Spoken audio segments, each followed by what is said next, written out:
dukomeze dukiranuke.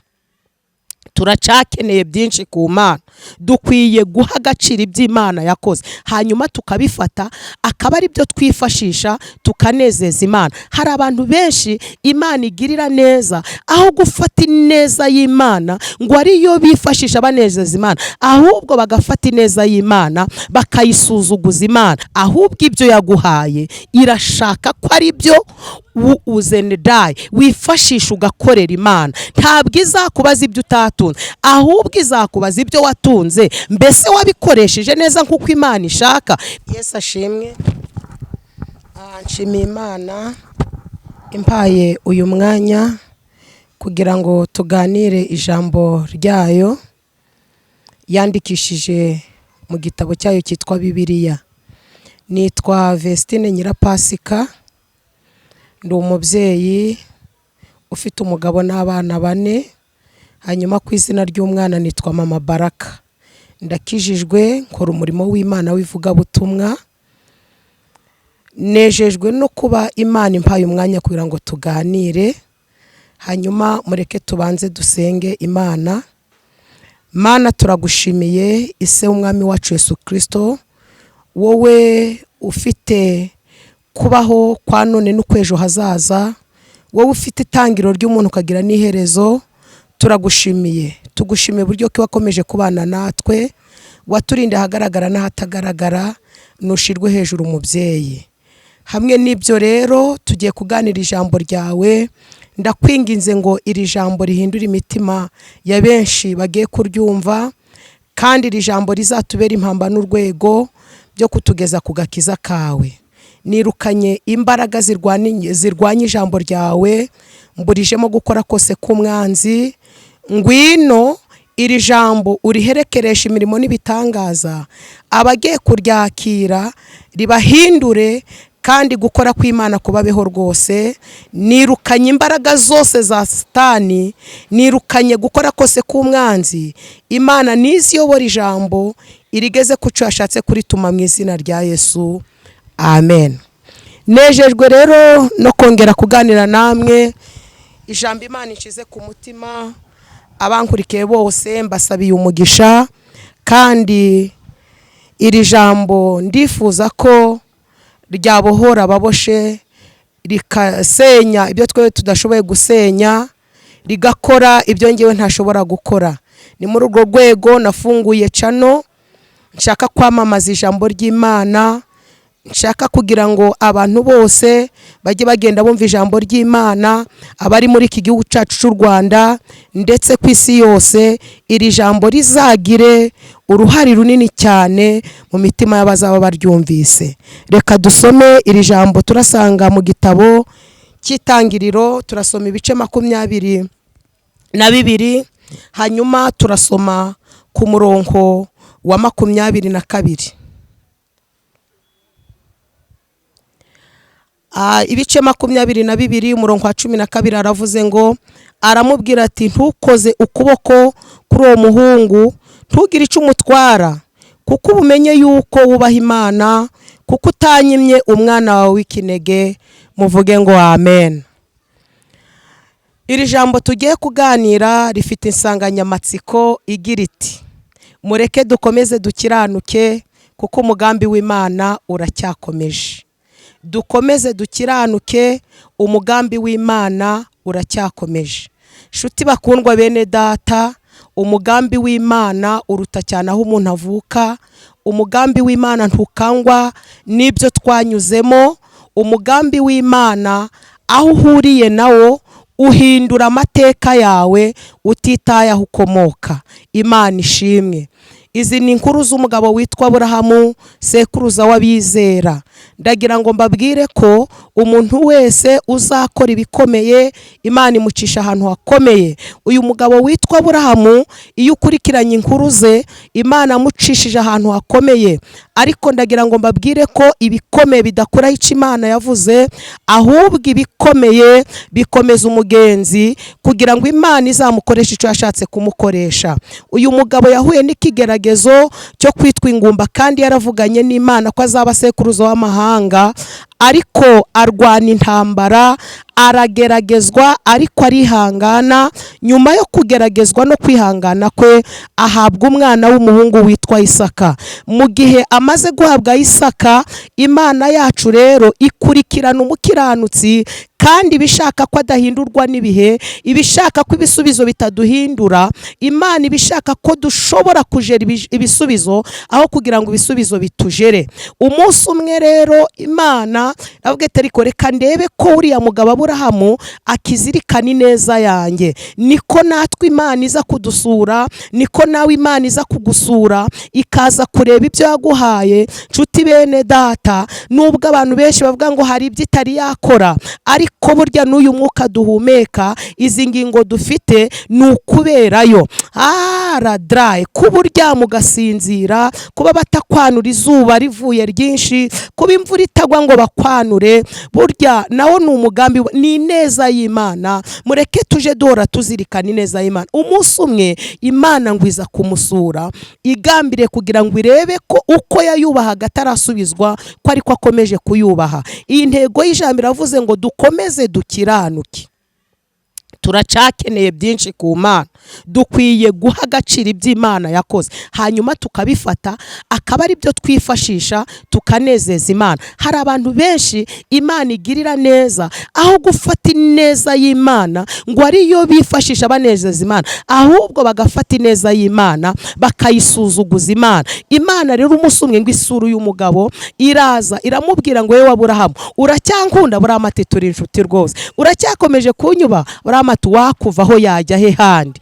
Imana iramubwira ngo noneho niba tukiri inshuti, nkeneye kugira ngo umpe wa mwana wawe mperutse kuguha witwa Isaka, kugira ngo umutambe abe igitambo cyanjye. Aburahamu abwira Imana ati kari we gusa mfite. Imana iramubwira ngo nanjye nzi ko ari ufite. Nshuti yanjye, ntabwo Imana izakubaza ibyo itaguhaye, ahubwo ibyo yaguhaye irashaka ko ari byo uzenedaye wifashisha ugakorera Imana. Ntabwo izakubaza ibyo utatunze, ahubwo izakubaza ibyo watunze, mbese wabikoresheje neza nk'uko Imana ishaka. Imana iramubwira ngo ndabizi ko ari wo gusa ufite. Hanyuma iramubwira ngo ndamushaka. Uyu mugabo Aburahamu ndamukunda cyane. Hanyuma aribaza, asanga Imana iremeye kuruta Isaka, asanga Imana isumbya Isaka agaciro. Aravuga ati ariko n'ubundi sinkwiye gufata igisubizo ngo ngisuzuguze utanga ibisubizo. Afata Isaka mu kuboko kumwe, afashe n'ineza y'Imana, akoze balance, agereranije, asanga imvugo y'ineza y'Imana iruta cyane isezerano ryitwa Isaka. Mu yandi magambo, iyo ufashe ineza y'Imana ugafata n'igisubizo Imana yaguha, iyo ukoze balance usanga ineza y'Imana iremeye kuruta igisubizo, kuko igisubizo ntabwo cyaruta utanga igisubizo. Igisubizo cyapfa, igisubizo cyatezwa cyamuna, igisubizo cyahomba, ariko itanga igisubizo iruta cyane igisubizo. Hanyuma Aburahamu akoze balance asanga ineza y'Imana iraremeye, aravuga ngo Mana, ntabwo nagusuzugura kuko Isaka namuhawe nawe. Aho kugira ngo ngutakaze, natakaza Isaka. Aho kugira ngo nkubabaze, nakora icyo ushaka. Kandi mureke mbabwire, iri juru ntabwo ari ivangamutungo. Aburahamu atekereza kandi avuga ati ndabizi Sara ashobora kutabyakira kuko Imana ivuganye nanjye Sara adahari. Nshuti zanjye, iri juru tujyamo ntabwo ari ivangamutungo, ni umuntu ku giti cye. Cyo gitumye umwanditsi yanditse ngo ubwami bw'Imana buratwaranirwa kandi intwarane zo zibugishwa mu imbaraga. Aburahamu aravuga ngo Sara ashobora kutabyumva kuko dufite benshi batabyumva nk'uko tubyumva. Ela labren, abo ntabwo ukwiye kubahanga amaso, ahubwo ukwiye guhanga amaso iyagukuye aho utari kuva, iyakwise izina abantu batari kukwita. Aburahamu aravuga ngo aho gutandukana na Sara n'Imana, natandukana na Sara. Aravuga ngo Sara ni umuntu, ariko Imana irusha agaciro Sara. Haleluya! Dukwiye guha agaciro Imana kuruta uko twahanga amaso abantu. Aburahamu aravuga ngo ndabizi Sara ni umugore wanjye, ariko Imana irusha agaciro Sara. Sara ntaramumenya, Imana nari nziranye nayo. Sara yapfa ariko Imana ntipfa. Avuga ngo sinkwiye kuja kugisha Sara inama, ashobora kutabyumva nkuko mbyumva, ngo afata icemezo. Imana ikeneye abagabo bazi gufata icemezo. Imana ikeneye abantu barahaguruka bakayikorera mu gihe abandi bicaye. Aravuga ngo sinapfusha ubusi neza y'Imana. Imana yanyisize impindurira izina, kuba nitwa Papa Isaka niyo yabigizemo uruhare. Ngafata icemezo, haleluya, ndafashijwe. Ngo afata icemezo. Imana ishimwe. Imana ikeneye abagore barafata icemezo. Imana ikeneye abasore barafata icemezo. Ngo afata icemezo, arangije ngo afata indogobe, afata umuhungu we Isaka ngo amukorere inkwi. Arangije ngo afata abagaragu babiri, arababwira ngo nimuze mumperekeze, ariko ntiyababwira ko agiye gutamba Isaka, ababwira ko agiye gutamba igitambo. Ngo bageze mu nzira rwagati, yarakoze urugendo rw'iminsi 3, bisobanura ngo ubutatu butagatifu, Imana Data, Umwana wayo ndetse n'Umwuka Wera. Ngo abona aho hantu ni kure, arebesha amaso abona ni kure, ariko umva ikindi yibutse, ngo yibutse ko ari kumwe n'abagaragu, kandi ijya kuvugana nawe ntabwo yamubwiye abagaragu bahari. Nshuti zanjye, Imana ivuga badahari. Ntabwo dukwiye gufata iby'Imana ngo tubiseze. Iby'Imana ukwiye kubigira ibanga, ahubwo igihe igisubizo cyasohoye abantu bakazadufasha gushima. Aburahamu ngo arababwira ngo nimusigare hano, nge n'umuhungu wanjye twegere imbere ho gato. Imana ikeneye abarokore baragira ibanga. Ntiyababwira ko agiye gutamba Isaka. Iyo abibabwira bari kumufata nk'umuswa, bari kumufata uko atari, cyane ko umuntu uri mu muhamagaro abera ikibazo abatarahamagawe. Ikindi, umuntu uzi yajya abatahazi bibwira ko yayobye. Nshuti yanjye, ndagutangariza ko ibyawe n'Imana ukwiye kubigira ibanga, ahubwo umunsi byasohoye bakazagufasha gushima. Ngo arababwira ngo musigare nge n'umuhungu wanjye twegere imbere ho gato tuze, kandi tugiye gusenga. Kumba agiye gutamba igitambo. Ngo bagere imbere gato, Isaka yari amaze kumenya ubwenge. Abahanga bavuga ko yari ari mu kigero hafi cy'imyaka 15. Yari umusore ujijutse, yarazi ubwenge. Abaza papa we ati, papa, ko ndi kubona umusho kunkore y'inkwi, ese umwana w'intama ari he? Ise ngo amubwira ijambo riryoshe, nshaka kubwira umurokore wese unkurike, nshaka kubwira umuntu wese unkurike, yaba uri mu Rwanda yaba uri mu mahanga, nshaka kukubwira ko ukwiye kuzamura kwizera, ugafata ibitariho nk'ibiriho. Imana ishimwe, kuko Imana twiringiye ikura ibishoboka mu bitari kuzashoboka. Aramubwira ngo mwana we, ilelaye, Imana iri bwishakira umwana w'intama. Ukwiye kuzamura kwizera, ukabwira abantu ko hirya y'ibitagaragara twe dufite ibigaragara. Imana ishimwe. Ngo baragenda bageza ahantu Imana yamubwiye. Umuntu wese unkurikiye ndamwifuriza kugeraho Imana imubwiye. Uramenye ntukagarukire mu nzira. Iyo uhagarukiye mu nzira uhura n'ibibazo, iyo ugarukiye mu nzira uhura n'ibyo utari witeze. Ariko ngo ageze aho Imana yamubwiye, uyu mugabo yari yafashe icemezo, aravuga ngo ndabizi kuba nitwa Papa Isaka ni Imana yabigizemo uruhare. Ntabwo nafata Isaka ngo mwubahe kuruta Imana itanga Isaka. Hanyuma ngo yubaka igicaniro. Arangije ngo afata umuhungu aramubwira ati, mwana wa, burya niwe hongeye gutamba, kubera ko bari bonyine kandi baraha Imana yamubwiye. Iyo uraha Imana ikorera, ntabwo weho urwana, ahubwo imvugo y'Imana irirwanira. Imvugo y'Imana ikora ico yagambiriye. Wowe ico usabwa ni ukugeraho Imana yakubwiye. Ndafashijwe. Ico dusabwa ni ukugeraho Imana yatubwiye. Ngo ahagera abwira Isaka ati, burya ni wowe. Isaka ntiyari gutera amahane, kuko yarageze aho Imana yababwiye. Ibikugoye ukwiye kubizamuraho Imana yakubwiye. Ibikuruhije ukwiye kubizamuraho Imana yakubwiye. Mu yandi magambo, mureke tuzamura ibiturwanya, ibitugoye, ibituruhije tubigezaho Imana yatubwiye. Imana ishimwe. Hanyuma Imana yo mu ijuru ibonye ko Aburahamu yafashe icemezo, ivuga ngo mbonye umugabo uzirikana ineza yanjye, abandi mbagirira neza, ineza akaba ariyo bifashisha bansuzugura. Muntu umuha imodoka aho kugira ngo ayijemo ajya mu murimo wanjye, agashiramo maraya bagasohoka bakajya ku mazi. Uyu mugabo umwana umwe rukumbi namuhaye aramufasha, aramunyubahisha ngo Imana iranezerwa, Imana ikeneye abantu bazirikana ineza. Nshuti zanjye, mbifurije guhora muzirikana ineza y'Imana.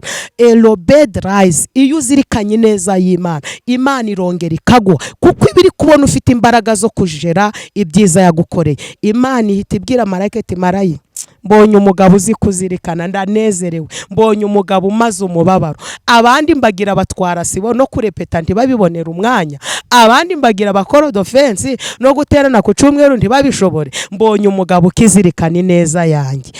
Mumbwirire, genda umumbwire, ihute umumbwirire ngo ntagira icyo atwara uwo mwana.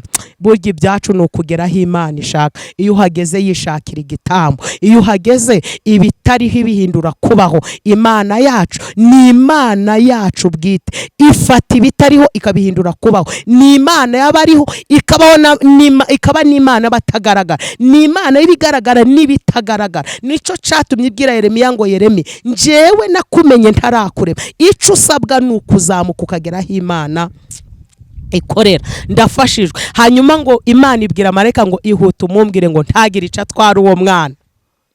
Marayika aravuga ati uriya mugabo yafashe icyemezo, uriya mugabo nta mikino agira, ningenda n'amaguru ndasanga yamaze kwica umwana. Marayika ngo hagarara mu kirere, aravuga ngo yewe Aburahamu we. Aburahamu arambuye amaso abona ni marayika. Aburahamu ngo aritaba. Bibiliya ivuze iki? Marayika ngo aramubwira ngo ntugire icyo utwara uwo mwana. Aburahamu ati sindavugana na marayika kandi naravuganye n'Imana, Imana niyo naje gutambira kubera ikatariyo yizi. Marayika ngo ahita amubwira ngo hoya, rambura amaso urebe, urabona impfizi. Aburahamu atahubwora ubw'igitambo kibonetse. Aburahamu ngo aragenda. Bibiliya iravuga ngo nuko abohora Isaka, aboha ya ntama. Mu yandi magambo, iyo turaha Imana yatubwiye yishakira igitambo. Mu yandi magambo, iyo turaha Imana yatubwiye ikora ibirenze ibyo dutekereza. Imana ishimwe. Aburahamu ngo abohora Isaka, aboha intama. Imana ishimwe, Imana ishimwe. Mbifurije gukomeza gukiranuka kuko umugambi w'Imana uracakomeje. Mbifurije gutera intambwe tugaha agaciro iby'Imana yakoze, n'ibyo itari yakora izabikora, kandi ibyo yakoze nibyo byinshi kuruta ibyo itari yakora. Mwakire neza ijambo ry'Imana. Naringize ngo mbabwire ngo mureke tuzamure kwizera kuko umugambi w'Imana uracakomeje. Waruruhijwe, warunaniwe, umaze iminsi witotomba, basi niba yarakoze ibizabikora. Ndagutangariza ko ukwiye gukomeza gukiranuka kubera ko umugambi w'Imana uracakomeje. Reka ngusengere nawe uzamure kwizera, ubwire Imana ngo Mana waremye ibitariho kuri Aburahamu bibaho, n'ibyanjye ntabwo wabinanirwa. Mana ndagushimiye, uri Imana ushobora byose, ibiri mu isi byose ubifiteho ububasha. Witwa ndiho, wigeze ubwira Renaissance la growth ne Renaissance Yeremiya, uramubwira ngo uri Imana y'ibifite umubiri byose. Mwami Imana yacu, ndasenze kugira ngo umuntu wese unkurikiranye wumvise iri jambo unyurije muri nge, kugira ngo mbwire abantu bose bankurikiye, buri wese rimuhindure. Abantu bawe kwizera, abantu bamaze gucogora, iminsi yatsikamiye kwizera, iminsi yatumye abantu bahinduka. Nsengeye umuntu wese unkurikiye kugira ngo umuhe imbaraga zo gushobora kwizera, kuko nibitari uzabikora. Ibyo umuntu abona bimukomereye kuri wowe biroroshe. Niba wararemye intama idahari kaboneka ugacungura Isaka, Mwami Imana ntabwo ibyacu uzabinanirwa. Kandi Mwami turabizi uzi gukora ibirenze ibyo twebwe dutekereza. Humugisha umuntu ari we wese wumvishira ijambo, kandi utuzamure mu kwizera, udukuze mu buryo bw'umwuka, kugira ngo nuje uraza kureba ibyo waduhaye uzaje usanga dufite imbaraga zo kubijera. Tugusabye imbaraga zo gushobora kujera ibyo waduhaye, kugira ngo ubwo uzaza uzatubwire ngo nuko bagaragu mwakoze neza. Urakoze Mana. Humugisha umuntu wese, kandi abarwayi ubakize, abafite ibibazo bitandukanye ubakize, uko watabaye umugaragu wawe Aburahamu ushingiye kwizera azamukanye, ariko utabara umuntu wese unkurikiye. Urakoze kuko wumva gusenga, nanjye ngushimiye ko ushoboje kukuvugira, kandi ukomeze kunshoboza kuko nkiri mu isi gusabye imbaraga. Urakoze kuko mva gusenga none n'iteka ryose, amen. Imana ibaho umugisha, mbifurije kuryoherwa n'ubutumwa bwiza. Hanyuma nimero zanjye za telefone ni 07 50 84 470. Nyirapasika Vestine. Imana yacu ibahe umugisha, ndabakunda, amen.